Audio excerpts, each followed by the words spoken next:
it's amazing when you beat your head coach in golf how much you can get done. In all seriousness, golf is a slow sport. You're in a golf cart, with a head coach for 4 hours, and you find out, wow, we're both passionate about the same thing, teaching kids. We just teach different subjects. And then you find out you're on the same side. And when you're sharing kids, all of a sudden that's not a problem. That's really important. Your principal has a really hard job. Be a part of what makes their job easy. Don't send them problems that you can solve. Because then when you take them a problem, they will drop the hammer on whoever they need to drop the hammer. Keep them informed. Never surprise an administrator. That will probably be the second thing you need to remember this morning. Never surprise an administrator. If you suspect something bad's about to happen from a parent, get to the administrator first and let them know so they don't get ambushed. Because then they can support you. Be the person that gets the deadlines done, those kind of things. Transportation, like bus requests, all that stuff. Make sure they're legible, type them, don't write them out by hand. Again, if you're someone that doesn't create extra work for other people, you'll be in a very small handful of people that those people deal with, and they will love you for that. Then the next thing is figure out what your community values. Why is the band important to the community? If it's not important to the community, then figure out ways that it can be. Are there a couple of parades they really need to be at? And if you're more enthusiastic about that, will that help? Sure it will. But I think those are real important. And then, the parents. I tried to figure out real quickly who my quote problem students were going to be, and tried to catch them doing things right. So I would call those parents and say, like, my 3 worst behaved kids. If they did something good the first week of school, I would call that parent and say, hey, I just wanted you to know, Donovan's doing great, man. And then you hear, like, the phone hit the ground because they just passed out. What? I said, hey, your son's doing great, man. I just wanted to let you know I really appreciate that he's in the band. I'm really looking forward to a great year. I had a parent come up to me, Donovan's dad, after graduation and said, you're the only teacher that ever called me from school to tell me something good about my kid. Think about that. What if you're the only teacher that does that for that kid? Is that going to make a difference for that kid? Absolutely it is. Is it just going to make a difference in band? It's going to make a difference in their life. Look for those kids that need praise and build those relationships first. Okay? And then find out who your leaders are in the band. And equip them to lead effectively. Teach them about servant leadership. There's a difference between being a servant leader and boss, isn't there? Okay? And if you can get that core nucleus of difference makers that can lead that way, you've laid the groundwork to do some really great things. Yes, sir? Can you expand a little bit more on how important the teacher-student relationship is and how you build those relationships? Sure. When you go back to those 2 questions I mentioned earlier, do you care about me? Can I trust you? There's 2 things you can't fake. Being present, like actually being in a space, says I care. Being there before everybody else with a great plan to get things done is the most important thing that you'll do. To do that on a consistent basis. To where if you're late, they've called the police because they're concerned you've had an accident. That kind of thing. You are one of the most dependable forces in their life. That's the most important thing. And then figuring out where they are and what they need to succeed. The band that I mentioned earlier where they had made all 4s and 5s, they didn't want to be bad. They just didn't know how to be good. And so they didn't know how to play their horns. Here's my first rehearsal as a head bander. All right, guys, let's get started. Let's make it really simple today. Let's start with concert F.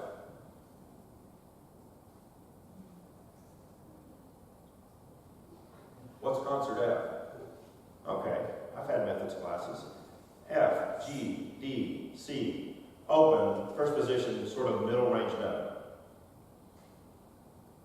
What's G? What's D? I wish I was kidding. Can you imagine what's going on in my head right now? Okay.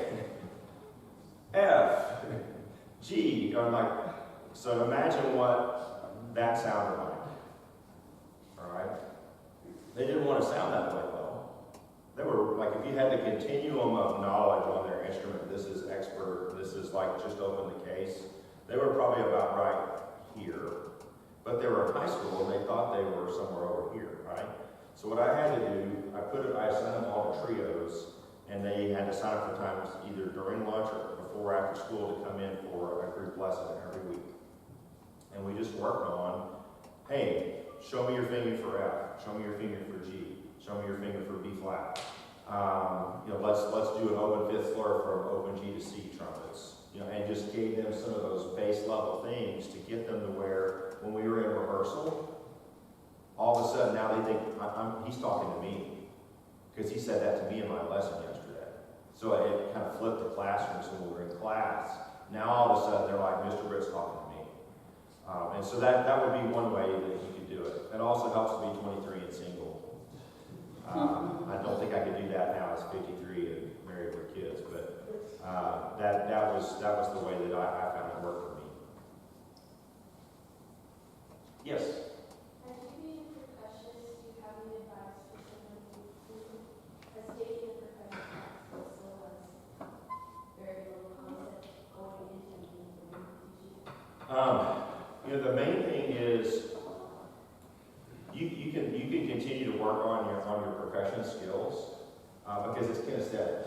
And the cool thing about percussion is it's all external. You don't have to ask them where their tongue is. You know, are your teeth together? I mean, it's like you're looking at their hands are either right or not. So what I would suggest is that you work on developing just the basic stroke types, being able to play with a good legato stroke. Because that's the most important thing that your percussionists can learn. If they can play with a good legato stroke and you don't mess that up, if you get someone to come in and work with them occasionally, they can teach them how to do downstrokes and upstrokes and staccato strokes. But if you can learn to do legato stroke, downstrokes and upstrokes, you can stay a day ahead of beginners. And you will make them be able to play. I promise, because I helped someone learn to do that. But those are the main things, because you'll be able to tell right away, if you stand in front of a mirror, yeah, my left hand doesn't look right. Okay, so let's think about why that is and slow it down. And that process of doing that will make you better able to introduce that to the kid. Good question. Yes?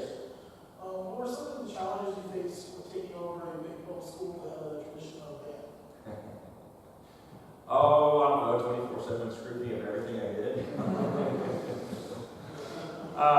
You know, I think that in all seriousness, you know, the University of Oklahoma band program has done so much for me as a person, and at that point had just to get me a start as a young person.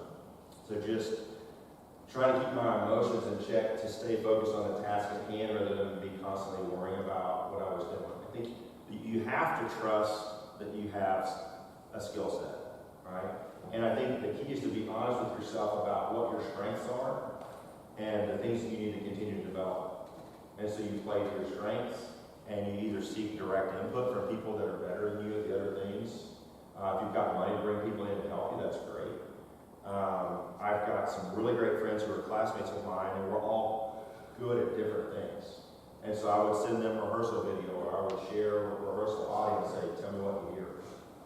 Because I've got a friend that can teach anybody how to articulate amazingly well. And he would say, here's what I'm hearing, you need to do this.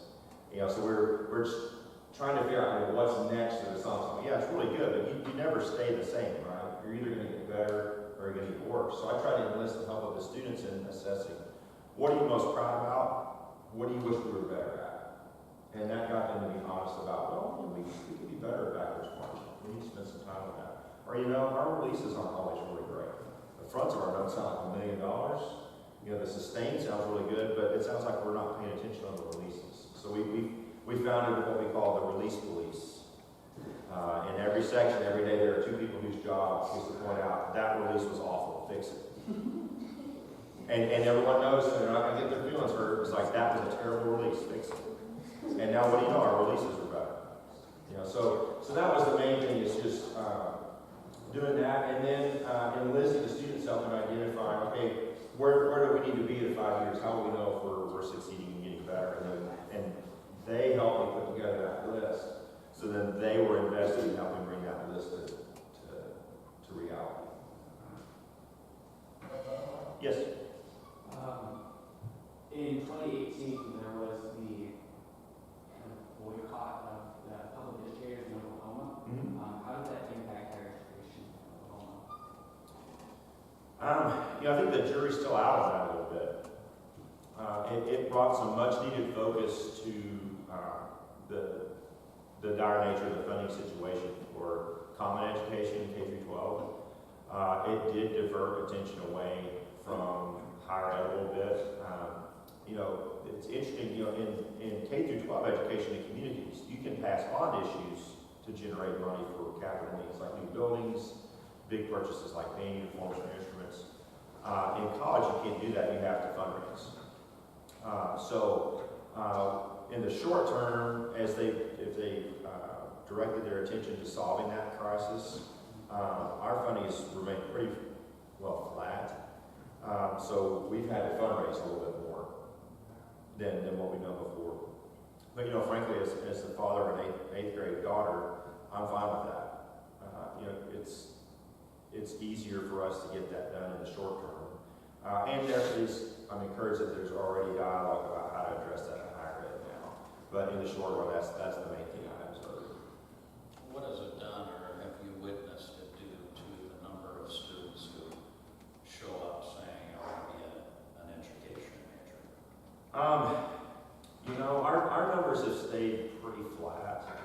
I think part of that is just because there's such awareness of the trajectory of the band program, not to be boastful, and the fact that we've got a pretty exciting football team. And so if people are thinking about doing music education or on the instrumental side at least, they're tending to go.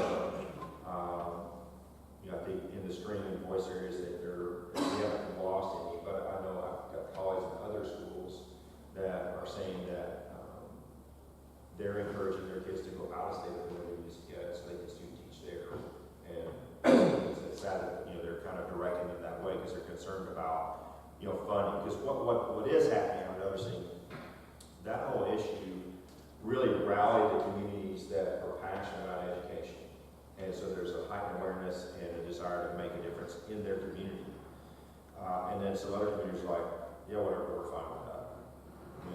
We don't need no book learning. I didn't have to go to school to do it. Otherwise, my kid would be there. Some of that kind of mindset. So I think we're starting to see a little bit of polarization of those two things, and I think that's leading people whose kids are looking at teaching to go elsewhere. Yes, sir.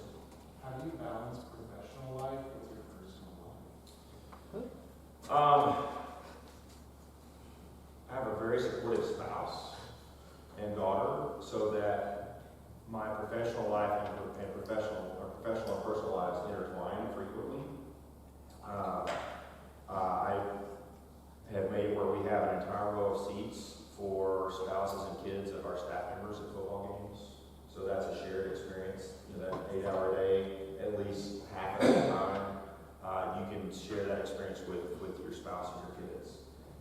Every Wednesday night we do a thing called Pride Family Night, where we all go eat in the cafeteria together after band. All the freshmen will swipe in an upperclassman, and the band pays for the dinner for all the staff. So we'll have like 350 of us in the cafeteria just having dinner together. So that's a way for us all to check in with each other in the middle of the week. It's a way for the spouses to kind of commiserate around. Yeah, I've never seen him. I put a picture of him on the refrigerator, so I won't forget what he looks like. That kind of stuff. And then being intentional about making time when we're not working to not work, so that we get to go do things with our family. I think it kind of swings like a pendulum. I mean, there are peaks and valleys. It's kind of like being a tax accountant, except the season's longer.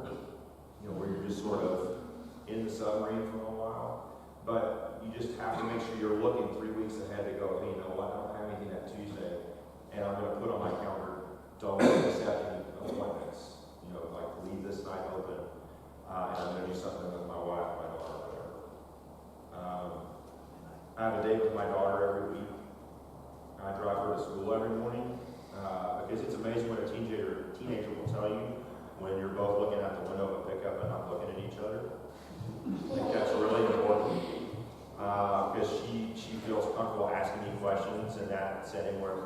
across the table from each other, so you might not. So as you're raising your kids, that's something to think about. If it's possible for you to take them to school, that's really important. And you just have to really plan ahead. It's not going to happen unless you plan it. You talked a bit about advices for first few years of that. What some advice you can give us now in our undergraduate education to prepare for that? When you get up in the morning, you need to remind yourself that everything you're going to do today is going to impact every day of your teaching career. Not trying to make it all serious, but it's important. I tell my students that all the time because one of you may be my daughter's band director, and that better be a good thing. Because I love her a lot, and I want her to have a really great teacher. So we don't take yourself too seriously, but take your commitment to your craft very seriously. And think, what one thing am I going to do today to make sure I can become a master teacher someday? Just one thing. What could that be? If you're a percussionist, maybe you need to learn to sing and learn to vocalize so you can use your voice in rehearsal since you can't demonstrate on a flute or a trumpet or whatever. Okay? If you're a brass player, maybe you need to figure out your woodwind fingerings and what the similarities are so you can prescribe solutions and everybody's sharp on how you can vent that to make it a little easier. So just pick one thing that can be better and try to work on that. Yes? Just kind of continuing on with your previous dialogue. In New Mexico, there's over 700 open positions in education. As a result, there's been a lot of initiatives to create more funding for students going through higher education and get an education degree. Do you think that kind of response from the whole state is a positive thing? Do you think that's a bit of an overreaction?